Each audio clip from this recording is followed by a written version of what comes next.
Kasako Media, tunaangazia maisha, tunaandika kesho.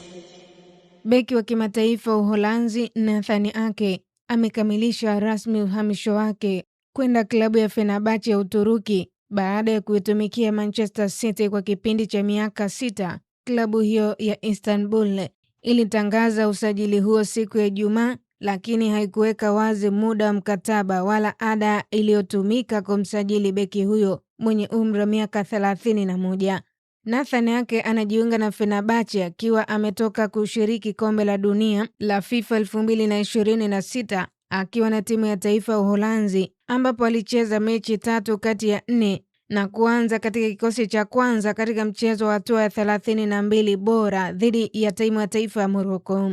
Ake alijiunga na Manchester City mwaka 2020 akitokea Bournemouth kwa ada iliyokadiriwa kuwa ni euro milioni 45. Katika kipindi chake ndani ya kikosi cha Pep Guardiola, alicheza jumla ya mechi 177 kwenye mashindano yote na kufanikiwa kutoa mataji 12 yakiwemo ya ligi kuu England, kombe la FA, kombe la ligi na UEFA Champions League. Umahiri wake wa kucheza kama beki wa kati pamoja na beki wa kushoto ulimfanya kuwa mmoja wa wachezaji muhimu walioacha mchango mkubwa katika mafanikio ya City ndani na nje ya England. Kwa upande wa Fenerbahce, usajili wa Ake ni sehemu ya maboresho makubwa yanayofanywa kuelekea msimu mpya baada ya klabu hiyo kushindwa kutoa ubingwa wa ligi kuu Uturuki kwa misimu 12 mfululizo, ikimaliza nafasi ya pili ikiwa nyuma ya pointi 1 dhidi ya mabingwa Galatasaray. Uongozi wa klabu